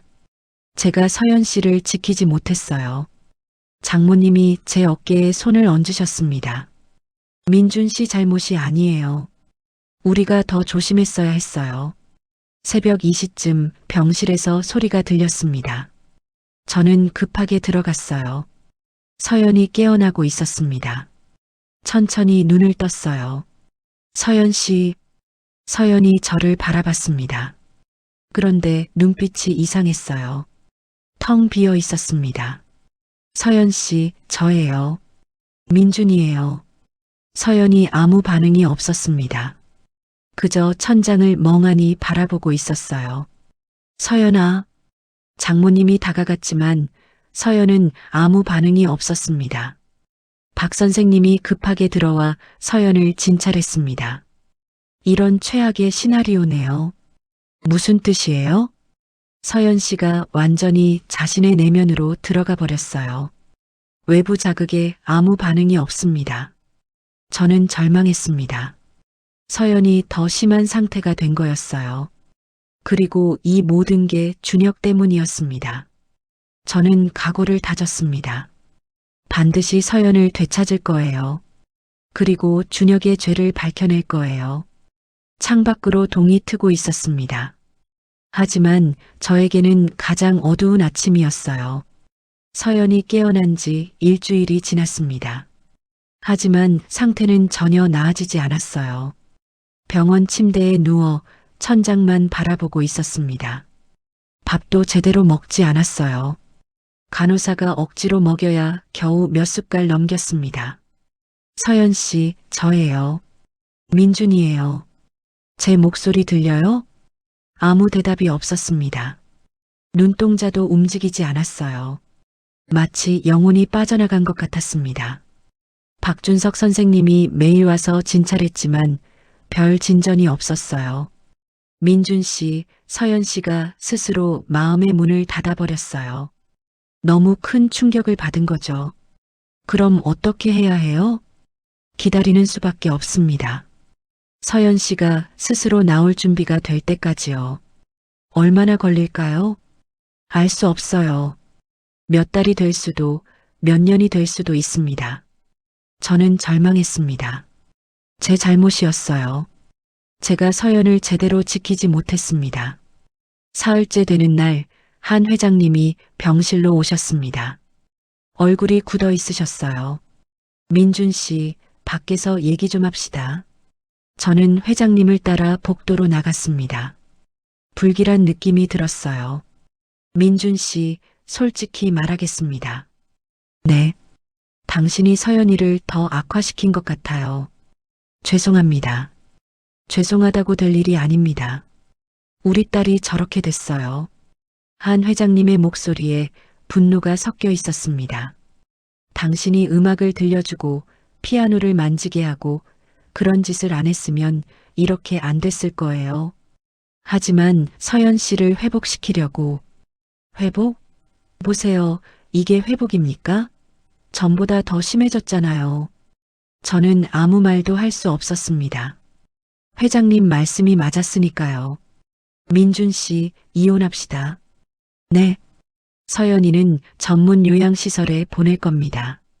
그리고 당신과는 이혼하는 게 맞을 것 같아요. 하지만 빚은 제가 처리해 드릴게요. 약속대로요. 하지만 우리 딸한테서 떨어지세요. 한 회장님이 등을 돌려 병실로 들어가셨습니다. 저는 복도에 혼자 남았어요. 머리가 하얘졌습니다. 이혼이라니요. 서연을 잃게 된다니요. 그날 밤 저는 한가를 떠나 아버지 집으로 갔습니다.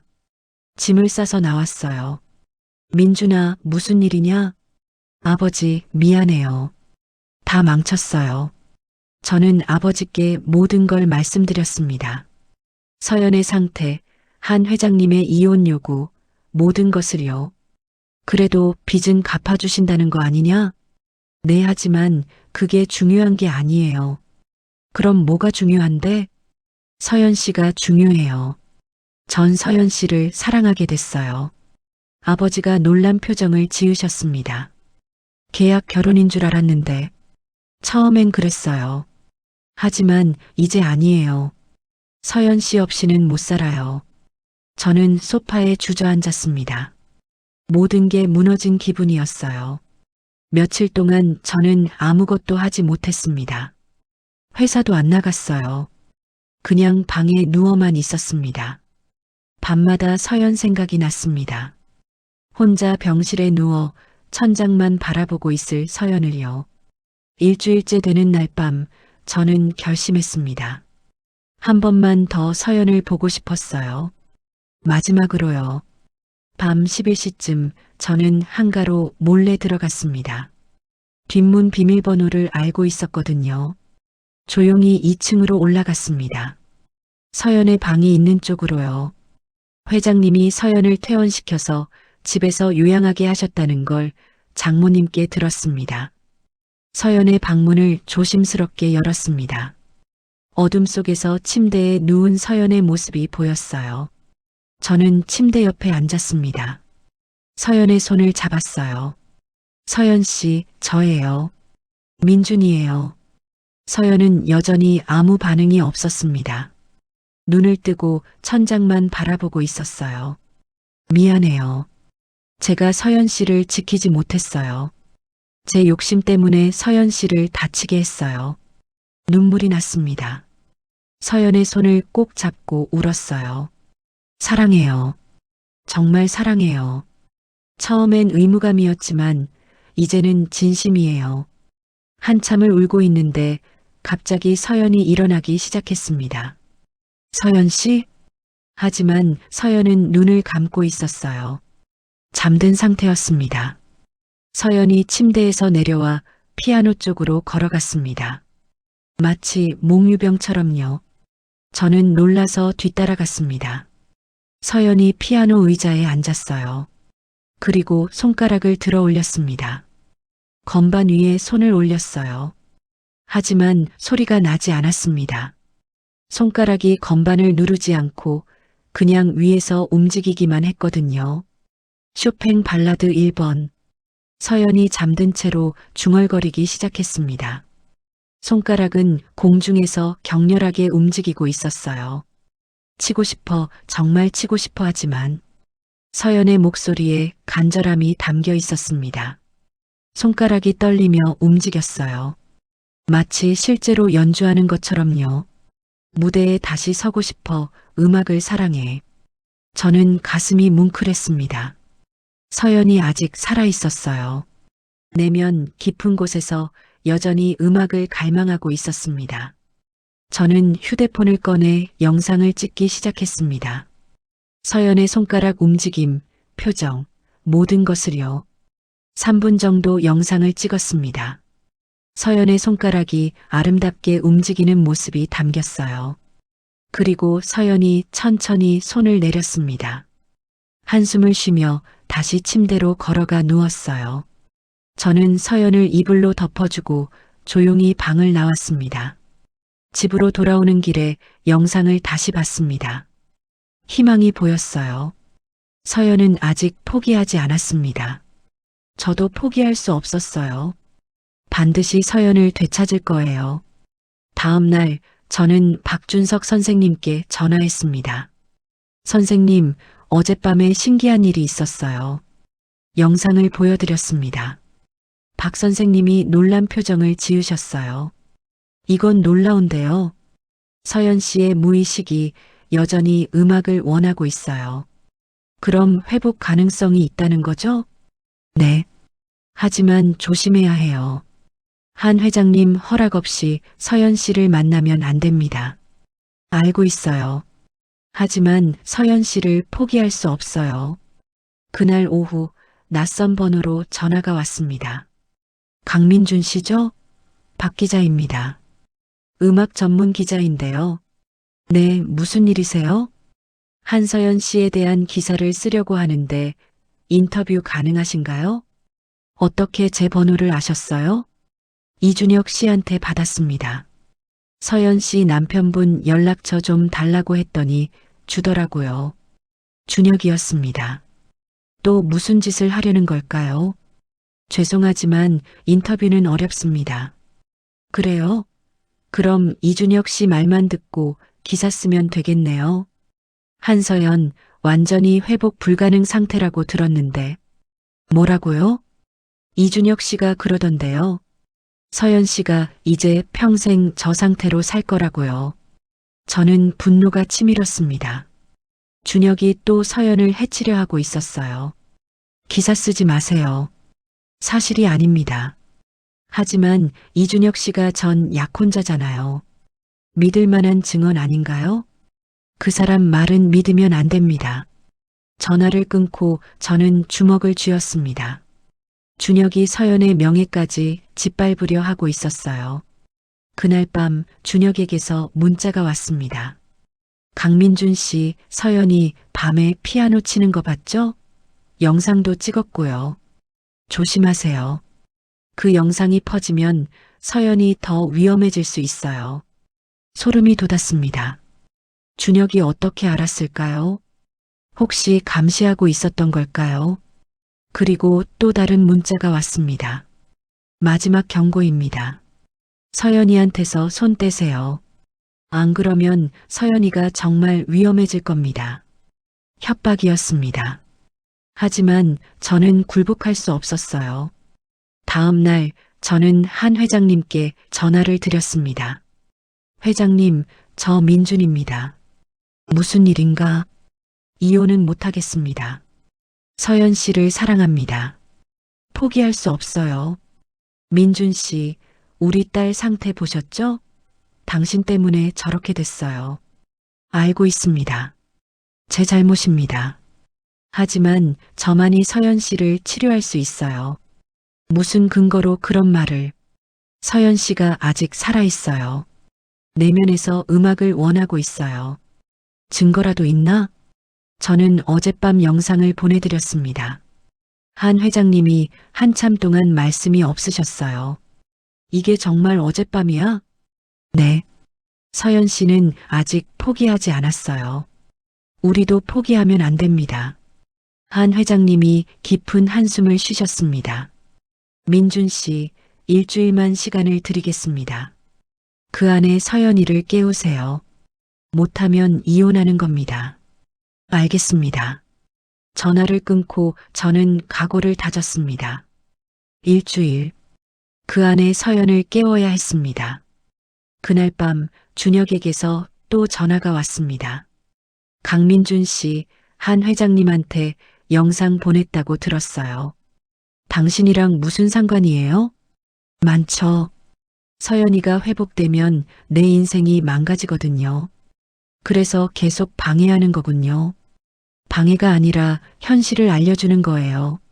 서연이는 이제 끝났어요. 절대 그렇게 안 될 겁니다. 그래요? 그럼 우리 내기 한번 할까요? 무슨 내기요? 일주일 안에 서연이 못 깨우면 당신이 포기하는 거예요. 그리고 영원히 서연이한테서 떨어지는 거죠. 만약 깨우면요? 제가 모든 죄를 자백하겠습니다. 5년 전 사고, 안전검사 누락, 보험금 사기, 전부요. 좋아요. 받아들이겠습니다. 자신 있어요? 네. 준혁이 비웃듯 웃었습니다. 후회하실 거예요. 서연이는 절대 못 깨어나요. 제가 보장합니다. 그 말투에 섬뜩함이 느껴졌습니다. 무슨 뜻일까요? 전화를 끊고 저는 불안해졌습니다. 준혁이 뭔가 계획하고 있는 것 같았어요. 다음 날부터 저는 매일 밤 한가에 몰래 들어가 서연을 지켜봤습니다.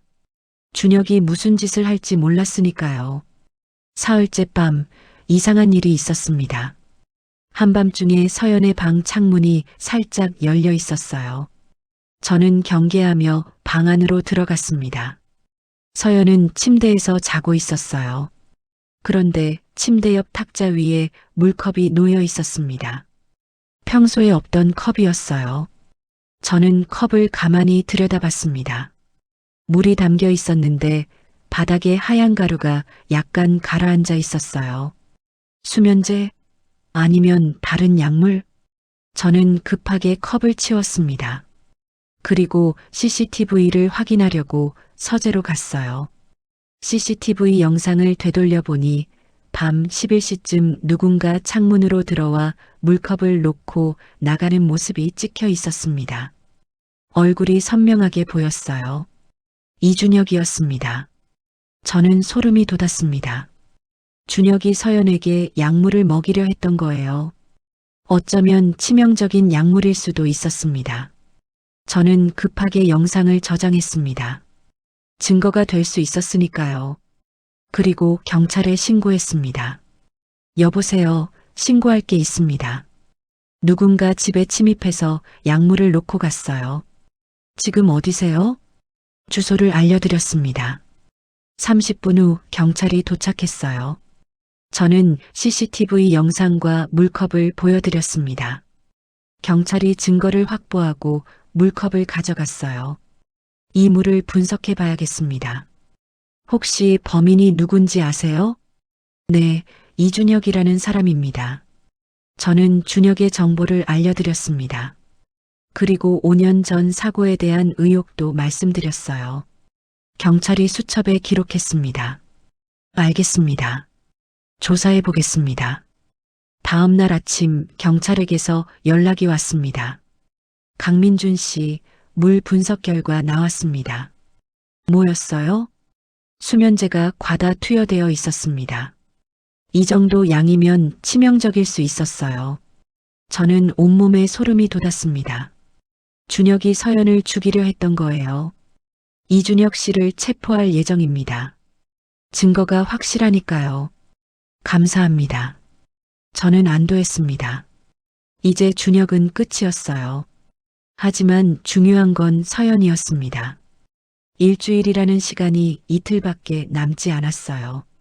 저는 결심했습니다. 마지막 방법을 써야 할 때였습니다. 서연을 무대로 데려가는 거였어요. 진짜 무대로요.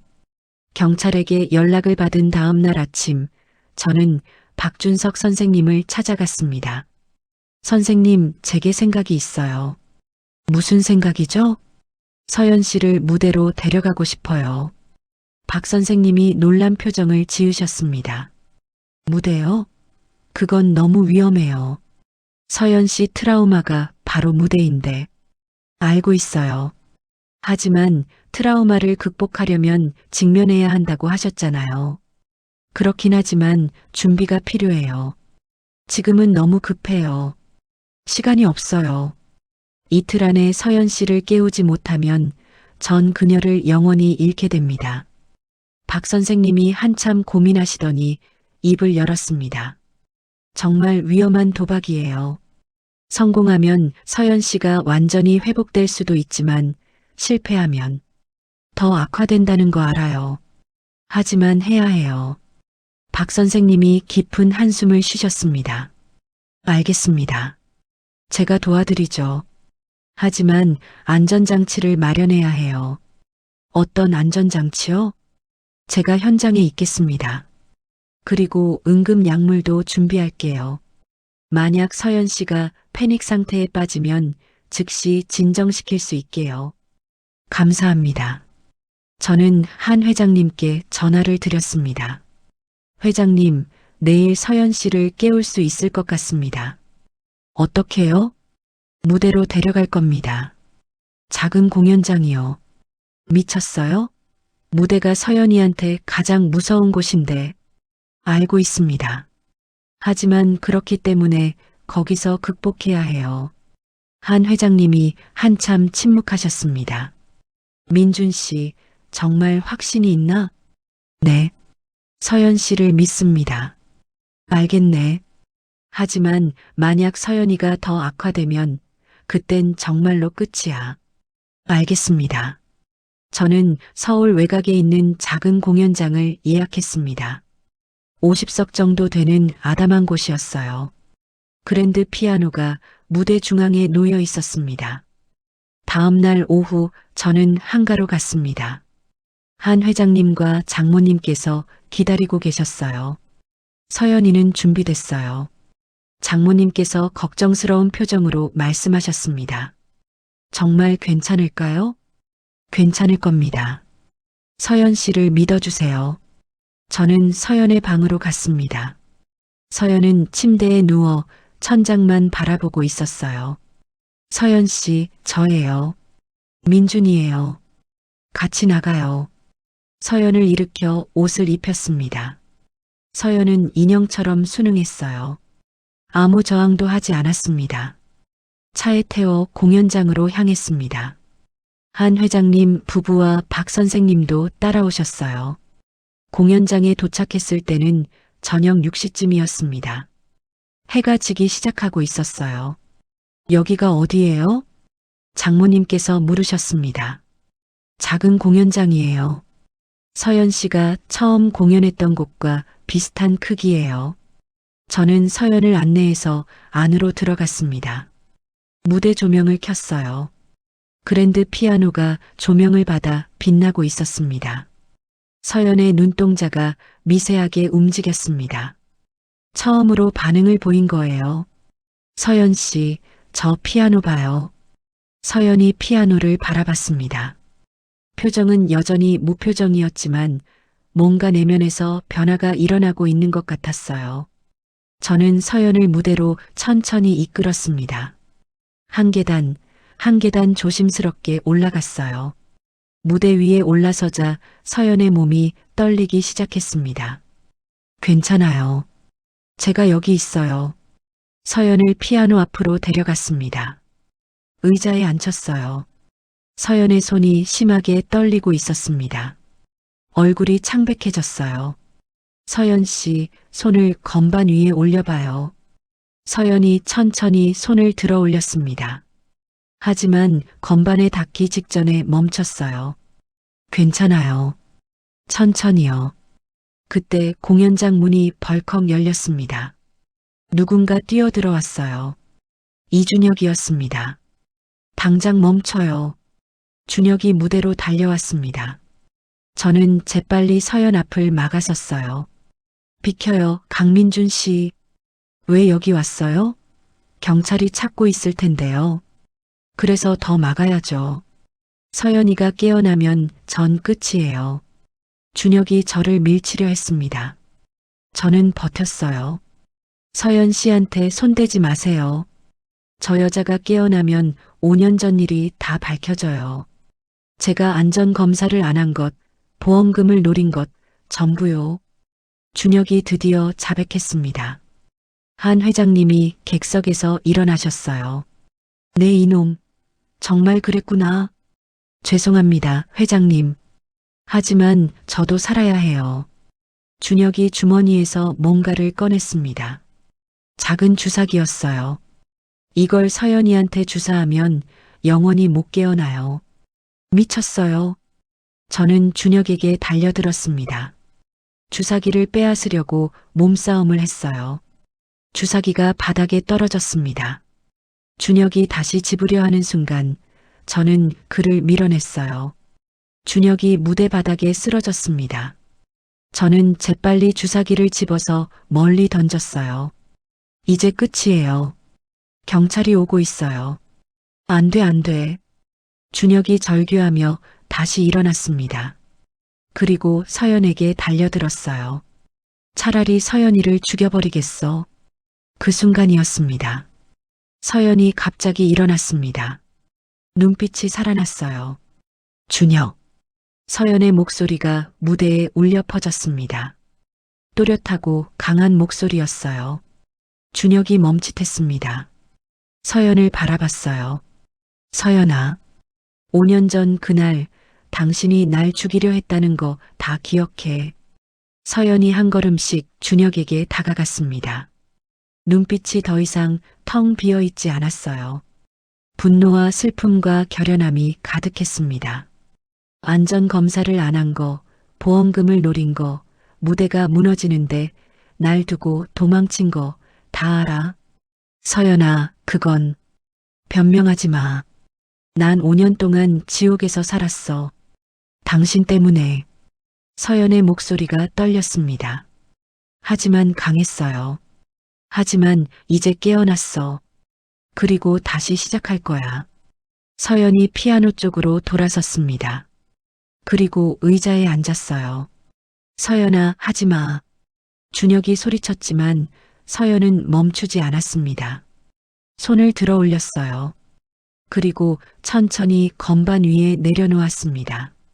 첫 번째 음이 울려 퍼졌습니다. 쇼팽의 발라드 1번이었어요. 서연이 가장 사랑했던 곡이었습니다. 음악이 공연장을 가득 채우기 시작했습니다. 서연의 손가락이 건반 위를 춤추듯 움직였어요. 저는 눈물이 났습니다. 서연이 돌아온 거예요. 한 회장님과 장모님도 울고 계셨습니다. 박 선생님은 감탄하며 연주를 지켜보고 계셨어요. 준혁은 바닥에 주저앉아 있었습니다. 모든 게 끝났다는 걸 아는 것 같았어요. 서연의 연주가 계속되었습니다. 격렬한 부분에서는 힘차게, 서정적인 부분에서는 부드럽게요.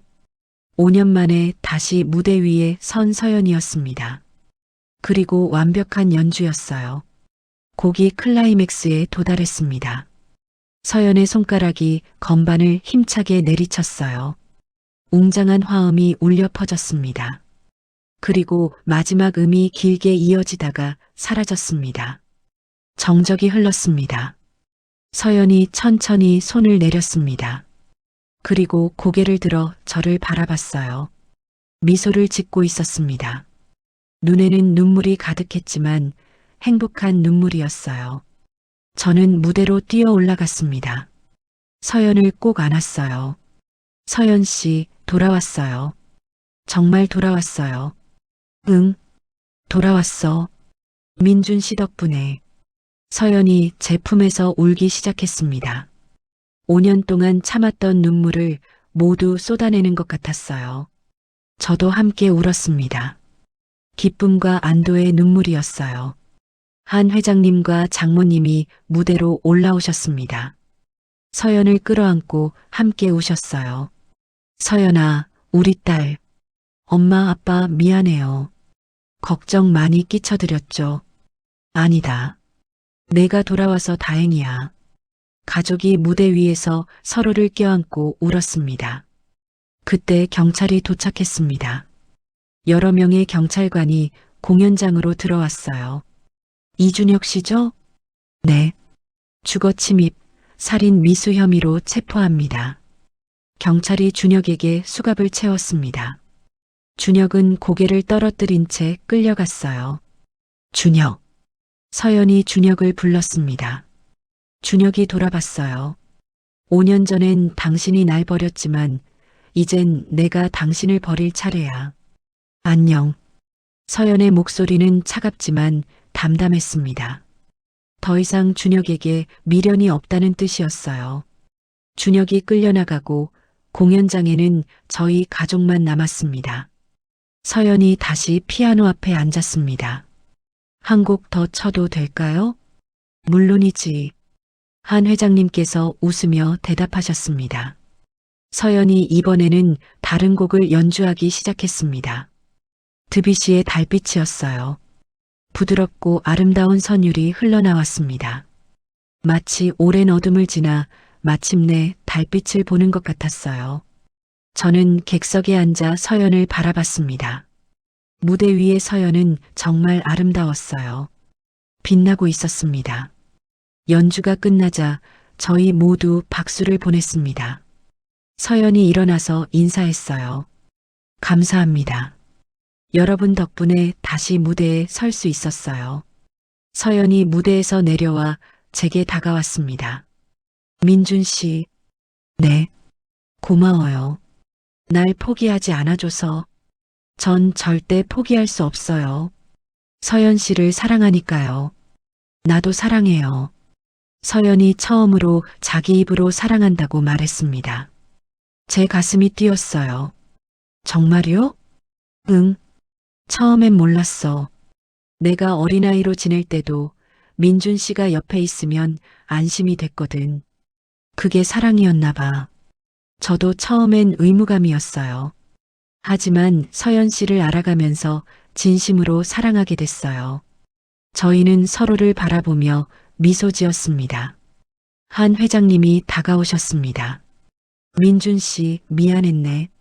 자네를 의심했어. 아니에요. 당연히 그러실 수 있죠. 이제부터 자네는 진짜 우리 사위야. 우리 딸을 잘 부탁하네. 열심히 모시겠습니다. 장모님도 오셔서 제 손을 잡으셨습니다. 민준 씨, 정말 고마워요. 우리 서연이를 살려줘서 제가 해야 할 일이었어요. 공연장을 나오니 밖에는 별들이 가득했습니다. 서연이 하늘을 올려다봤어요. 별이 정말 예쁘다. 그러게요. 민준 씨, 앞으로 어떻게 될까요?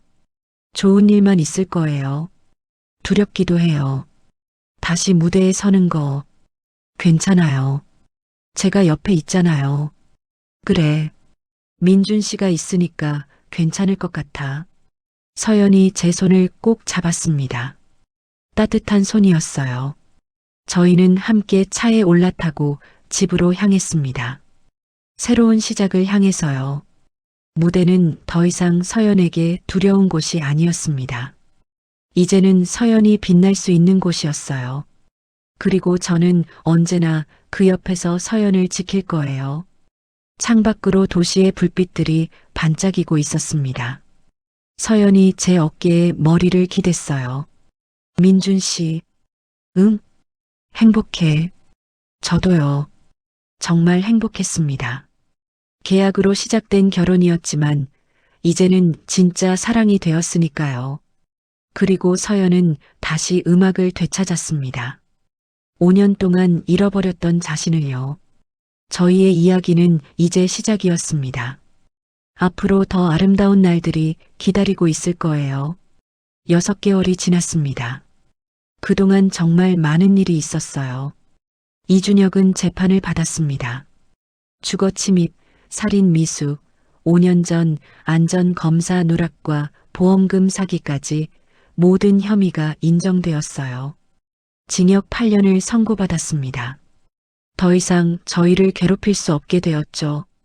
서연은 꾸준히 치료를 받았습니다.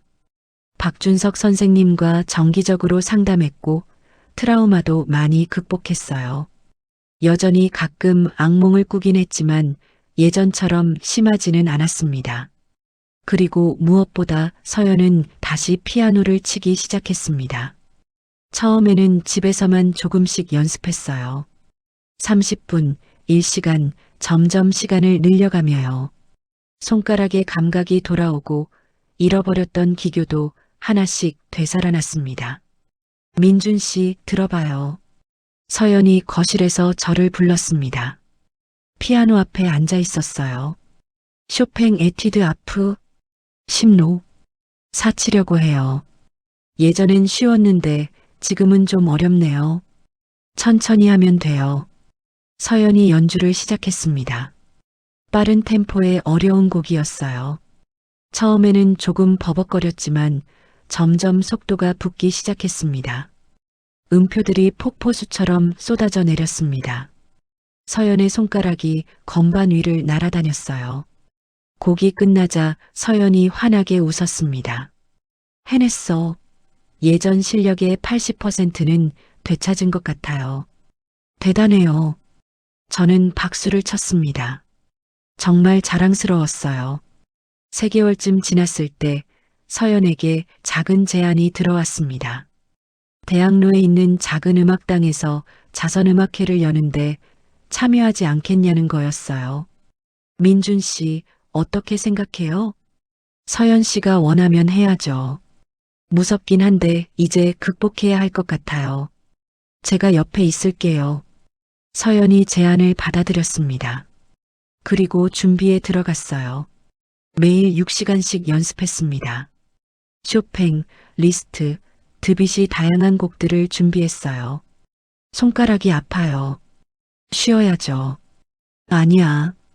조금만 더. 서연은 정말 열심히 했습니다. 5년의 공백을 메우기 위해 밤낮 없이 연습했어요. 한 회장님과 장모님도 격려해 주셨습니다. 서연아, 무리하지 마라. 괜찮아요, 아빠. 정말 하고 싶어요. 우리 딸 정말 대단하구나. 한 회장님이 서연의 머리를 쓰다듬으셨습니다. 자랑스러운 표정이었어요. 공연 일주일 전 서연이 갑자기 불안해하기 시작했습니다. 민준 씨, 정말 할 수 있을까요? 물론이죠. 무대에 서면 또 그날 생각이 날 것 같아요. 천장이 무너지던 날이요. 괜찮아요. 이번엔 제가 객석에 앉아 있을 거예요. 서연 씨가 불안하면 저를 보세요. 정말요? 네. 제가 서연 씨를 계속 볼게요. 단 한순간도 눈을 떼지 않을 거예요. 서연이 안심하는 표정을 지었습니다. 그럼 할 수 있을 것 같아요. 드디어 공연 당일이 되었습니다. 2025년 12월 14일 일요일 저녁 7시. 대학로 소극장이었어요. 백스테이지에서 서연이 준비하고 있었습니다. 검은색 드레스를 입은 모습이 정말 우아했어요. 긴장돼요. 당연하죠. 하지만 잘할 거예요. 저는 서연의 손을 꼭 잡아줬습니다. 손이 차가웠어요. 민준 씨. 네. 고마워요. 계약으로 시작했지만 이제 당신 없인 못 살아요. 저도요. 사랑해요, 서연 씨. 나도 사랑해요. 저희는 포옹했습니다. 서연의 떨림이 조금 가라앉는 것 같았어요. 이제 가봐야죠? 네. 다녀올게요. 저는 객석으로 나갔습니다. 50석 정도 되는 작은 공간이었지만 사람들로 가득 차 있었어요. 한 회장님 부부, 박준석 선생님, 그리고 서연을 응원하러 온 분들이었습니다. 저는 맨 앞줄 가운데 자리에 앉았습니다. 서연이 저를 가장 잘 볼 수 있는 자리였어요. 조명이 어두워졌습니다. 그리고 무대 조명이 켜지며 서연이 등장했어요. 관객들이 박수를 보냈습니다. 서연이 긴장한 표정으로 피아노 앞에 앉았어요. 저와 눈이 마주쳤습니다. 저는 미소를 지으며 고개를 끄덕였어요. 괜찮아요. 할 수 있어요. 서연이 깊은 숨을 들이쉬었습니다. 그리고 손을 건반 위에 올렸어요. 첫 곡은 쇼팽의 녹턴 아프 9호 이었습니다. 부드럽고 서정적인 곡이었어요. 첫 음이 울려 퍼지는 순간 공간 전체가 고요해졌습니다. 서연의 연주는 아름다웠습니다. 음 하나하나에 감정이 담겨 있었어요. 5년의 고통, 절망, 그리고 희망이 모두 녹아 있었습니다. 저는 서연을 계속 바라봤습니다. 약속대로 단 한순간도 눈을 떼지 않았어요. 서연도 가끔 저를 보며 연주했습니다. 제가 여기 있다는 걸 확인하듯이요. 첫 곡이 끝나고 박수가 터져 나왔습니다. 서연이 일어나서 인사했어요. 표정이 조금 밝아졌습니다. 두 번째 곡은 리스트의 라 캄파넬라였습니다. 화려하고 어려운 기교의 곡이었어요. 서연의 손가락이 건반 위를 춤추듯 움직였습니다. 빠른 패시지, 도약, 트릴 모든 기교가 완벽했어요. 관객들이 감탄하며 연주를 지켜봤습니다. 저는 가슴이 벅차올랐어요. 저게 내 아내야. 세계적인 피아니스트가 내 아내라니. 곡이 끝나자 우레와 같은 박수가 쏟아졌습니다. 서연이 환하게 웃으며 인사했어요. 이제는 전혀 떨지 않았습니다. 세 번째이자 마지막 곡은 드뷔시의 달빛이었습니다. 서연이 가장 좋아하는 곡이었어요. 신비롭고 아름다운 선율이 흘러나왔습니다. 마치 오랜 어둠을 지나 마침내 달빛 아래 서게 된 것 같았어요. 저는 눈물이 났습니다. 행복의 눈물이었어요. 서연도 눈가가 촉촉해 보였습니다. 하지만 연주는 계속되었어요. 더 아름답게, 더 깊이 있게요. 마지막 음이 길게 울리다가 사라졌습니다. 잠시 정적이 흘렀습니다. 그리고 폭발적인 박수가 터져 나왔습니다. 모든 관객이 일어나서 기립박수를 보냈어요. 브라보, 앙코르, 환호성이 울려 퍼졌습니다. 서연이 일어나서 깊게 인사했어요. 얼굴에 눈물이 흐르고 있었지만 행복한 눈물이었습니다. 저도 일어나서 박수를 보냈습니다. 제 볼에도 눈물이 흐르고 있었어요. 서연이 저를 바라봤습니다. 그리고 입술로 말했어요. 고마워요. 저도 입술로 대답했습니다. 사랑해요. 공연이 끝나고 백스테이지에서 서연을 만났습니다. 달려가서 꼭 안았어요. 정말 최고였어요. 떨렸는데 민준 씨 보니까 괜찮아졌어요. 처음부터 끝까지 완벽했어요. 한 회장님과 장모님이 오셨습니다. 두 분 다 눈물을 흘리고 계셨어요. 서연아, 정말 자랑스럽다. 고마워요, 아빠. 우리 딸이 이렇게 대단한 줄 몰랐네. 장모님이 서연을 껴안으셨습니다. 가족이 함께 울고 웃었어요. 박준석 선생님도 오셨습니다. 서연 씨, 완전히 회복하셨네요. 정말 놀랍습니다. 선생님 덕분이에요. 아니에요. 서연 씨 자신의 힘이에요. 그리고 민준 씨의 사랑이고요. 박 선생님이 저를 보며 웃으셨습니다. 공연장을 나오니 밖에는 겨울밤 하늘에 별들이 반짝이고 있었습니다. 민준 씨, 별 봐요. 정말 많다. 예쁘다. 오늘 밤은 평생 기억할 것 같아요. 저도요. 서연이 제 팔짱을 꼈습니다. 따뜻했어요. 민준 씨, 앞으로 뭐 하고 싶어요?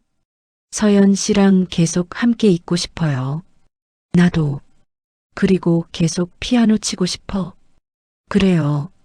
서연 씨는 피아니스트니까요. 응. 이제 더 이상 두렵지 않아요. 민준 씨가 있으니까. 저희는 천천히 걸으며 이야기했습니다. 미래에 대해서, 꿈에 대해서, 사랑에 대해서요. 민준 씨, 응? 행복해요. 정말로요. 저도 행복해요. 계약으로 시작했지만 지금은 운명 같아요. 저도 그렇게 생각해요. 하늘에서 첫눈이 내리기 시작했습니다. 하얀 눈송이들이 천천히 떨어졌어요. 와, 눈이다. 서연이 손을 펼쳐 눈송이를 받았습니다. 아이처럼 신나하는 모습이 사랑스러웠어요. 민준 씨, 우리 사진 찍어요. 좋아요. 저희는 함께 셀카를 찍었습니다.